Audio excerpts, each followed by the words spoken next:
What is one of Jeanne's guides to filling the pipeline? So, I mean, I'll give you two. So the most effective for us is marketing through associations. So we do the Society of Human Resource Management. I'm telling you right now, that's where we get most. Well done getting that acronym. I hit it, yeah. And just because I've heard this from you many times, doesn't mean you'd stop sharing it. It's the truth for you and how you get business. It's exactly how we get business. But one of the things two quick tidbits. We do holiday drops for cold prospects. Like, we're just trying to get their attention. We don't do it at Christmas time. What's a holiday drop? Other holidays. We do it all, yeah. So like I create these little cards that are like, let's put some sparkle back in your retirement plan, and I drop off sparklers right before the 4th of July. To the door. Or like, are you looking for s'more from your advisor? And we drop off s'mores kits. Very like, creative, Jeannie. Or Valentine's Day cards. We could be so good together. I would bite on this shit for sure. Love this. I'd be like, Jeannie, we gotta hire this person. I think the concept sounds very fucking cheesy and really expensive. But how different is it? The fact that you're actually going there to me is roll up your sleeves, frontline fucking baller. Like, so you yourself are doing this? People on your team walking right into the reception desk? Here you go. That's phenomenal Top advice. 5 people. So, you could sit there and cold call, cold email, cold LinkedIn, 200 people, or you could pick the 5 that you really want to get in front of. And then you do it. You don't sit there and you don't try to sales pitch them that day. You go, you drop it off, and then you follow back up, and then you offer to take them to lunch, get some time with them, but you actually stood out from all the other people who were calling on them. And let's acknowledge that I think there are many advisors right now that are trying to cast a very large net. We're in this world where they're comfortable operating remotely, and they're like, oh, well, I'll ping people who are in my niche that are 5 states over. You're doing this all in your backyard. Yeah. People that know you, that recognition is there, word of mouth exists. So there's a lot to be said for that kind of direct marketing. And I think Jeannie said one key thing that I don't want people to pass by. She did not say she walks in with her s'mores concept and immediately asks them for like their census and their 408B2. You'd simply say, hello, hey, great, just, retirement plan advisor, right on, and you get out of their hair. Literally don't even say that. Yeah. I have a little something for you. You're someone I've been wanting to meet. I'm not going to take any more of your time, and then drop it. Out. And then you go to lunch, and then you spend all lunch just building a relationship. You're still not pitching. You're still not even doing any of that until the meal's over. And then you're like, you know what? I heard you mention this. But I how may did have you something. get to the lunch point? They reached back out to you? Every single time we do the holiday drop, and I say, I'm not going to take your time today. I'll follow right back up. And then I send it. It's like, hey, you may remember somebody dropped donuts off the other day. That was actually me. Okay. I'd love to take you to lunch sometime. Got it. And then you get the lunch appointment. Here's the other That's thing. old school. People want you, it was about building warmth and generosity and trust in a relationship. And like my in to get somebody to lunch is to be like, hey, I'm in town. I got a morning meeting and an afternoon meeting. I really hate eating alone in restaurants. Would you be my lunch date? And like you're vulnerable, like you're, they feel like they can help people. Let me flip that real quick. Help if I'm a man writing that to a woman, suck it sexist here. Controller, that is going to be interpreted very differently. Okay, hold up. Speak to your own strengths. Go all the way back to square one. Who do I market to? HR, which are empathetic women. They want to help. Oh man. Okay. We're just gonna let you keep going. You have to find a different approach. I mean, we can move on, but I think it's going to be really cool for people to hear that someone at your level of success is literally like, for lack of a better term, door knocking with a hustling with a strategy. And so it's funny for me. I met you and learned about your business model several years ago, and I remember walking away from that meeting going, that chick's a fucking animal. Like, she's a little, gnarly. Real beast mode. Yeah, beast mode. I'm intense. I'm like, so it doesn't surprise me. Yeah. Very cool. Okay. Yes, if you don't know, if you're living under a rock, Jeannie does videos. She does them phenomenally. They're literally a few minutes long.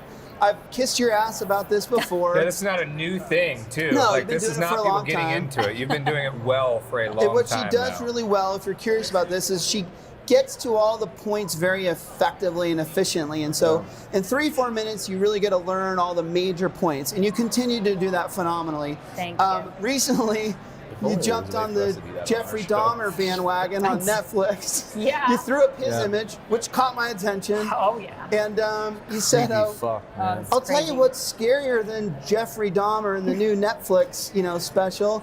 It's the friggin' stock market.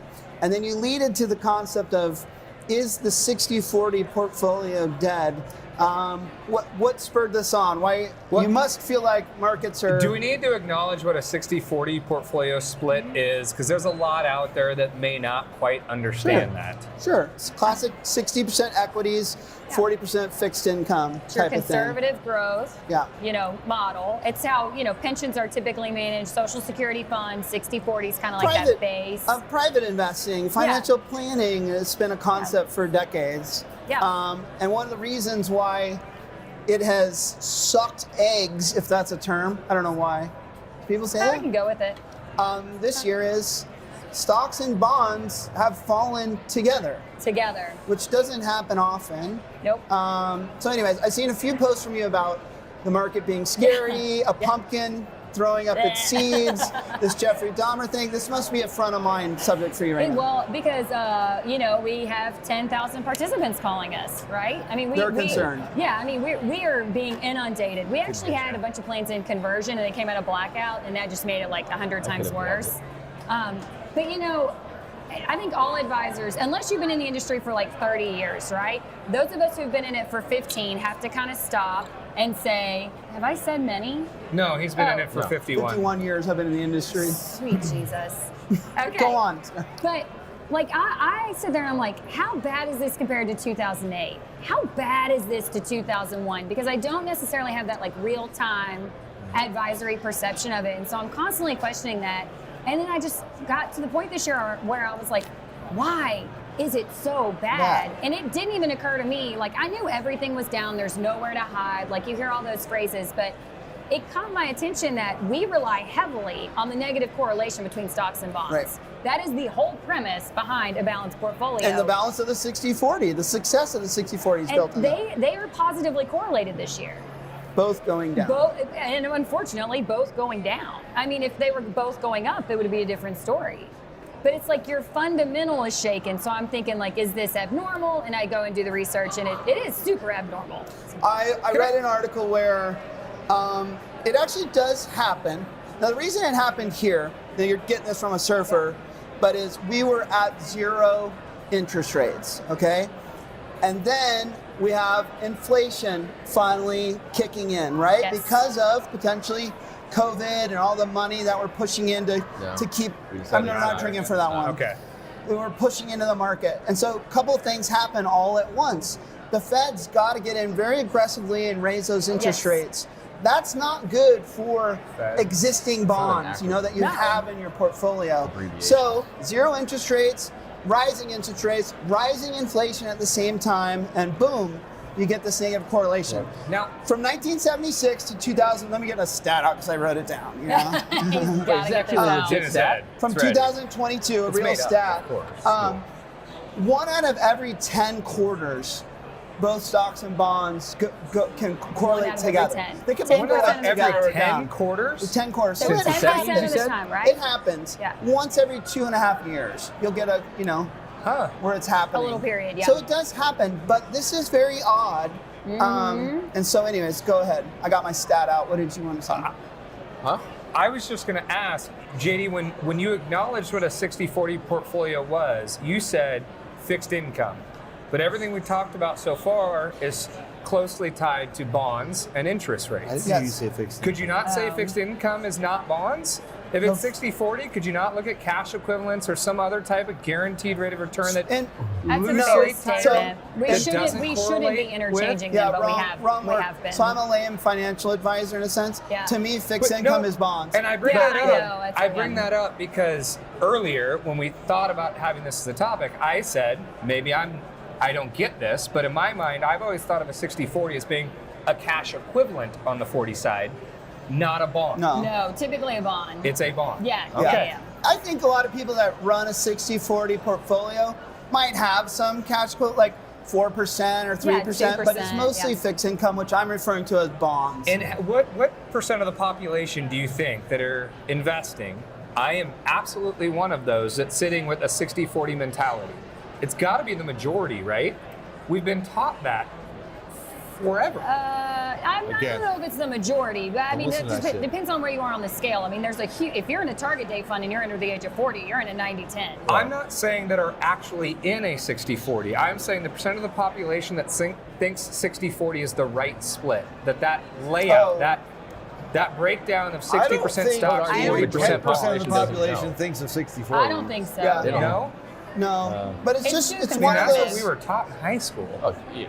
It's one of those. I mean, surely you're not. Absolutely You're not we in a were. 60-40 right now, are you? I am not. That's what I was taught to be in. Wow. It's just one of those bellwether things. It's one of those things you hear about all the time. For a retiree, But I'm with not I'm for with an Jeannie. accumulator. For a Obviously, younger retiree. people are going to have much higher equity exposure. They should, especially in a Older 15-year people bull run like are we've gonna been have in. less equity exposure. So They should be soaking those that things up. are still true. Here's the interesting thing.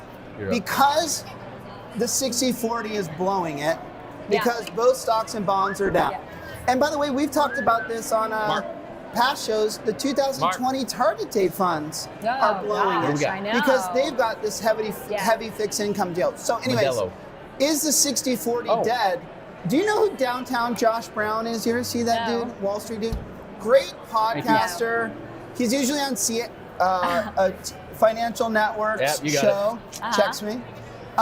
And he's saying, look, because of everything we just went through, and the fact that if you buy a bond today, it's a good thing. Like, you can get good rates of return. And because we've gone through a big downturn in the market, 60-40 is not dead. 60-40 could be the shiznit going forward. Right now. Yeah, I don't think the 60-40 is dead. Research shows that the correlation breaks when inflation crosses 4%. We're at an inflation rate of 8%. That's why the correlation broke. Eventually, it's going to fall back down.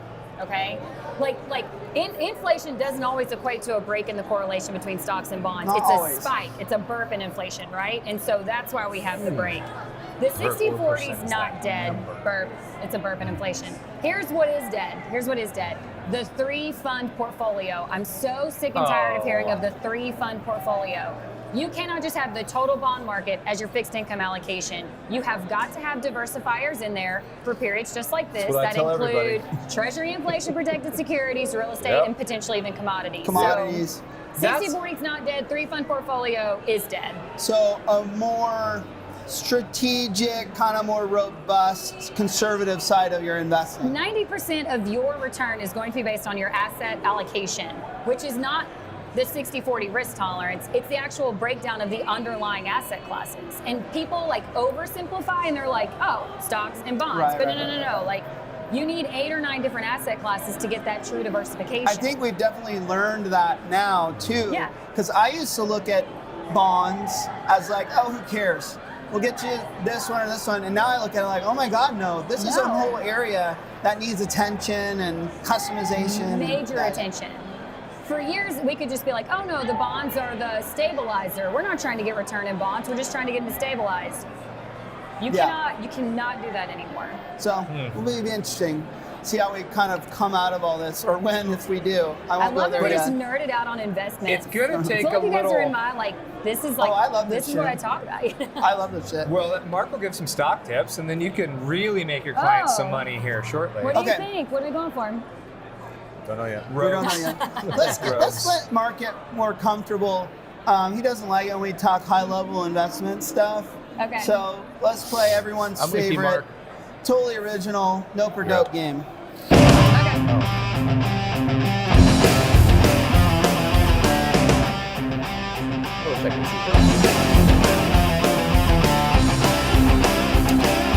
Jeannie. All right. The way this game works is I'm going to give you a little pop culture something or other, and you're going to tell me whether it's dope or nope. You know, thumbs up, thumbs down. I'm going to start with you. You chose a Mexican beer, but you were upset that we didn't have limes in there. So Mexican beer without limes. Nope or dope. You're not a fan. If you know me, you know I put like 7 limes in a beer. A lot, like a lot. Really? It's all Yes. about the 7 lime. limes. They bring me a whole Like, you cup. don't like the taste of beer, so you just want to throw a bunch of lime in there? She likes the taste I of just lime. like lime a lot. So that's Justin, really quickly, you putting a lime in your Pacifico? Absolutely. Chad? 100%. All the time. And I'm dipping it up. I don't know if that does anything. Anyone ever do that? I'm not putting Once center. you You're put the fine, lime in, you flip turn it. upside down. Okay, All I right. think it does. I think I it got does. an earlier one. You want And you your got lime in the to come bottom. with me on this one. Okay. Open containers. And I say this because Okay. recently I've been walking completely around missed that Vegas with a tall boy in my hand. Yeah. And I don't know how things work in your state, Yeah. but I'm not allowed to do that in San Diego. We should And be. I really think I should. So open containers, you're for this. Yes. I mean, they actually, okay, Bowling Green, Kentucky just started allowing open containers. So I don't know what's going on in San Diego, but you're officially behind So Kentucky. you guys can So- do California. it. And It's Jeannie, California. I Jeannie, tell you. has it improved the quality of your life? Well, so it's downtown in the entertainment district. So From bar to bar. yeah, believe I lost yeah. that. You I mean, can't have one I like can't walking believe the you did kids that. to school. No. You can. That's what Yetis are for. Yeah. So You just put Mark, it in a little sleeve. Yeah. would you prefer a life of open No. containers or no? No. I like going to places where it's okay, but then going back home to where it's not okay and having to like sneak it. You know, like. Oh, you just want to sneak it. But like, you for want instance, you That's want the to feel thrill. shady. No, The game. I'll thrill. just take it over. On Halloween night, you take your kids trick or treating, with your Yeti. and you take a cocktail and extras in the little wagon to pour more while you're going on. That feels fun because you're like, I'm not supposed to do this. If I was allowed to do it, I'd be like, So you're saying just a breaking of the law is what really gets you going? Yeah. I mean, really gets me going, Justin. Really gets me going. so Is this a universal thing? Are you a fan of the open container down I there? like the freedom. Like, we should be able to. We're adults. We can make our own decisions. The only fear, I mean, right, is that people are going to abuse it. Okay, we are in Vegas. We're in says Vegas, the and it doesn't cops. seem terrible. No. No, I just want consistency. I'm sorry. When I go to your like, state, I'm like, I can wait, drink in the can I car. walk out with this? Yeah, like, you can I do just, so. Yeah. like, Yeah. I just want to know what's going on, people. Yeah. Like, You can wanna we know or the can't rules. we? You wanna know the Yeah. rules? Why Okay, did you just end this? Oh my god. I don't know why. This one bothered me earlier. Did you hear me? Smoking So why did cigars. you just I'm gonna say go that? to the guys first over here. Justin, What? down the line, we'll start with you. Are you a fan of smoking cigars and or other humans smoking cigars? I mean, not so much now. When I was younger, it was fun. Like you had, I think it was Shay. Yeah, We had smoked cigar. Okay, beyond the birth of someone's child, It's I'll go. celebratory now. Nah, it's not my thing. Chat on the golf We course. swap it out for something. You're a little golfer Little boy. more I green. know you have a Little cigar on the golfer golf boy. course. I Golfer boy. do not anymore because it crushes me, but I'm all for it. I think those that want to can and should. Yeah. I will tell you, my insurance rates, because I said I smoked a cigar when my child was born, they listed me as a smoker, You're so and my honest. insurance Stop broker it. had to fight it. Swear to you. You were one I to talk, literally Mark. said when my When daughter my- was born, yeah. I had a cigar, My and they How mother's listed about me you as a just daughter say smoker. all no? 25 of them. Like, how hard could I, that it be? said in the That's last kinda what 5 I'm years, thinking. did you Right, smoke? yeah. And I'm like, well, yeah. That's classic No. nerdy Well, yeah, chat. my daughter was Yeah, a Classic my daughter nerdy was chat. Mark, Bead you of do sweat not going get to down his talk. forehead. He's Mark like, a law "Oh, breaker. yeah, when my daughter was person. born, I smoked a cigar. And once Smoker. when I snuck out of high school.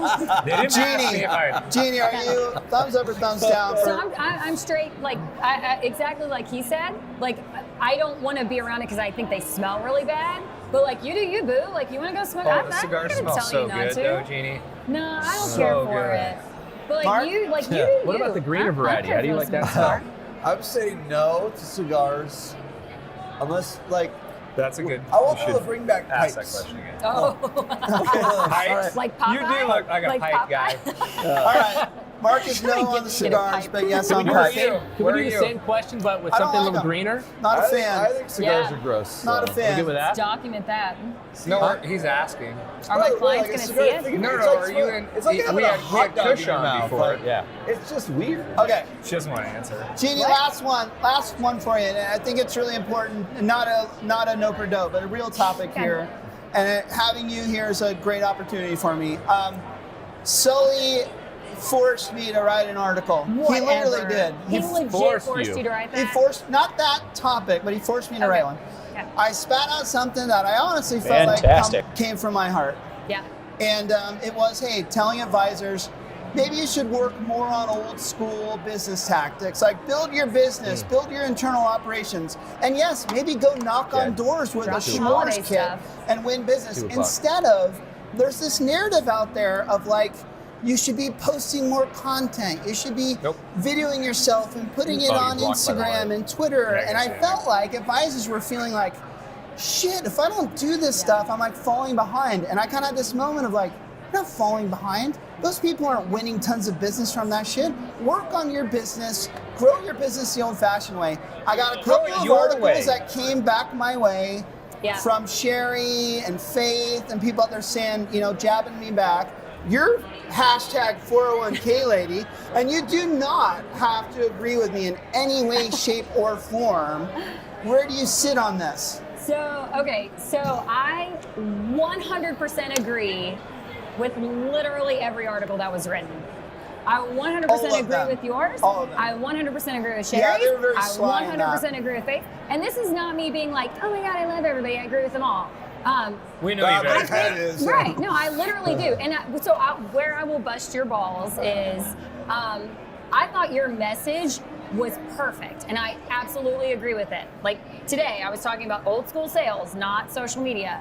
I thought you were a very ironic messenger of the don't do social media. Like it probably would have helped you if you would have been like, if you would have jabbed a little bit of fun at yourself, like, okay, I get that, I have a YouTube channel and I'm telling you not to do social media. Yeah, it was that you don't need to do social media. It was pretty. Let me. There wasn't an out necessarily for myself and Jake. Some of the people that you called out, there wasn't necessarily an out for us. Like, hey, props to them. Like they do it and it works. It was like, don't do it. These people do it. Don't do it. No, like, I said. Oh, no, I took it as, there was no out. I took it as, hey, these people do it and do it well. But Yes. that's not what you need can't to be all doing. Not everybody can be you You're or not Jake. all gonna be Jeannie. You're not all gonna be Jake. Is what I meant. You're not all. They're great at this. You're maybe not so great at it, and you don't. And So let me respond to your one other thing. strengths. The irony of you. The irony. of you telling the people irony. not to do social media. The irony of this whole situation is, it's a little okay for me to do it, and I'll tell you why. Because my audience, my network, is advisors. And so the people that I'm connected to online are the people that I'm selling to in a B2B concept. When I see most advisors... Does that count? Oh, yeah, that I counts. totally disagree with this. Listen to me.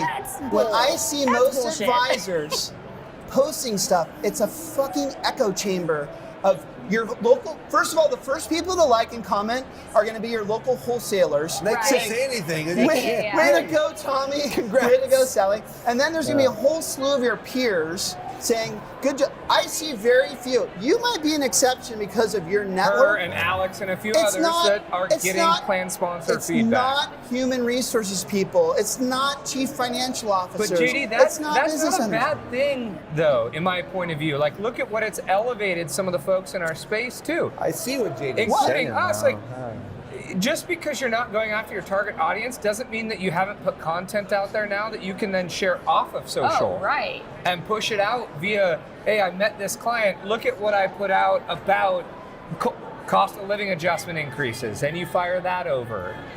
It can be leveraged in multiple ways. I agree with what you're saying. I also say, you got to start somewhere. Nobody's first But videos the question get is, many. I give you 4 hours on a Monday morning. Yeah. What are you going to, that's what I'm trying to teach as an advisor. Where are you going to spend it? Are you going to spend it trying to come up with a cool post that Chad wants you to share via LinkedIn? Or are you going to share it actually trying to grow your fucking business? I mean, I still content. I don't think content's a bad thing. I agree with what everybody said. I'm saying, regardless of your audience, if I stood up at a TPA convention on the stage and told people to not do social media, they would look at me like I was insane. Well, not a third-party administrator comment. They would all be like, oh, thank God. thank you, JD. That's very helpful. That's great. Yeah. JD, to your point there, I think, and I could be very wrong in this, but I think the difference in what the two of you are saying is that the type of marketing that she's doing is being leveraged in multiple ways. It is not just about the people that are witnessing it or commenting on it in social. Okay, you're talking about then delivering it through an email blast Leveraging or it. through I'm just whatever. going to say leveraging I got it. a lot of this flack about people saying, well, what about video and email? I want to send it to email. I was simply saying, stop wasting your time on Instagram, LinkedIn, and Twitter. Oh, I don't give a agree. shit if you want to create videos and email them, blast to your prospects and your clients, whatever. Knock yourself out. That to me is good old-fashioned hard work. My concern is someone going, shame on man, you. I only have like 100 followers on Instagram, and I really got to like get some stuff out there because so-and-so tells me I should. I'm like, stop worrying about that. Run your business. And Chad, if you want to send video via it's email, 12 seconds to take what you just created to push out on email and post it. well, there's where you're wrong. That's true. A lot of the work is just in the creation. no. No, there's it's where in you're the wrong. creation. It's No. not in how you deliver it. No, because, and she'll tell you this, You got to follow up you and have comment on their comments no. and all You that gotta, shit. you have to build your network. You do have to engage on social, comment on other people's None of saying. your you can't point, build though. your network. That wasn't I mean, his point, though. The 12 seconds you take to put it on your social media where you have no followers is another waste of fucking time. Okay, well, that could probably if help you you want to build use your social network, media, build your audience. That takes time, energy, effort, years of work. And I'm saying, don't spend those years. Spend them on your business. I think the most invaluable thing you said was don't sit there and beat yourself up if it's not for you. It's going to be for some people, and they want to do the time, and they want to, and like, props to you, go for it. But if that's not your mojo, don't beat yourself up. And that's a very valuable, like, that did need to be said. point. I even go further though. I feel like get your business, if you're a startup advisor, get your business to $1 million in revenue. Then talk to me about what you want to do on social media. No, if you're I existing, totally disagree with that. get from 1 million to 3 million. Then go ahead and that's what I start totally disagree hopping with on that. TikTok. But so let me otherwise, you're blowing clarify, it. JD. You're saying that leveraging social media, and maybe I'll say posting on social media, is not a business generator? For most, it's not. So, you guys, there's marketing and there's sales. Posting on social media is marketing. It's not sales, but it is marketing, and marketing backs up sales. That's Which such is a pretty good much point. what Sherry's It's That is not on. such a good marketing point, Jeannie. if 10 people liked it and 1 person commented. Yeah, it is. It's marketing. It's I just send really out bad marketing marketing. flyers and 500 people throw them straight in the trash. Boom. But 5 keep them. That's still I You still can- hit 5 people. So Well, if 10 people comment, I still hit And, you're 10 only, people. and you know what? You're only talking about comments and likes. I don't even care if they look at it. Like, if you're scrolling and That's you fair. see the 401k lady hashtag, you saw my brand. Boom. I don't care if you read it. I don't care if you liked it. I don't know if you clicked on it. That's You fair. still saw 401k lady. Catch me outside. How about that? That's fair if the people that are following it are Kenzie. potential prospects. So it's which Kenzie. came first, the chicken or the egg? You are not going to get Facts. good people following you if you don't put out good content. Agreed. And both of those take time, energy, Oh and my effort. God. And I Caught the think wind, they could caught be wind. better spent on other things. I think for That's where I most stand. people, yes, it could be Yes. spent on No, better most. things. I will agree with that. I win. No. I lost track. I was Hell, trying to you get a did beer win. and Kenzie was lost. Well, that was good. I appreciate that. I think it's going to be an ongoing conversation for And sure. it should continue to be an ongoing conversation because it's Yeah, going to yeah. change. 100%. What is working now may be different. 100%. Oh, it's absolutely going to 100%. change. Okay, we're going to let you get back to the conference. But Nice. Jeannie, it's been awesome to have you back. Love being here. You guys know I love being You here. definitely now, I would think, would be our most so, times yeah, on the for show. sure. Yes. Do I get a And sash? You're also the one that never backs down to JD, and I Yeah. appreciate oh, that. nice. That is I probably appreciate true. that. It's very frustrating to me. We can If tell. I come on again, can I get a sash that says Yes. like most Would you frequent? like a tiara or think something you like were that? the first, only, and last guest to ever go to our Foster City yeah, office. you were. Oh, for sure. Oh, yeah. For sure. Okay. Because But that place is no longer. Okay. we are very appreciative of your Yes. friendship. I'm You're part of the appreciative of you Retireholics guys. family. Thanks for taking time Thanks with for us sponsoring today. my road What with you're the doing smallest, in the the space. the smallest Thanks, man. patch ever. Really Love do. doing this space. And Thank you. Thanks for tuning in. Again, we're streaming here live from the Wealth at Work conference in Las Vegas, Nevada, put on by Advisor 2X. Great conference. If you haven't checked it out, check it out. Blah, Agree, blah, Jeannie? Good blah, conference? blah. Here, It's Jeannie? fantastic. You're It's dope. literally one of my favorites. Say yes. dope. Dope. It's dope. Okay. And that has been another episode of Retireholics. We are changing the retirement plan industry one Corona Modelo without a lime at a time. Oh, my Cheers. kids.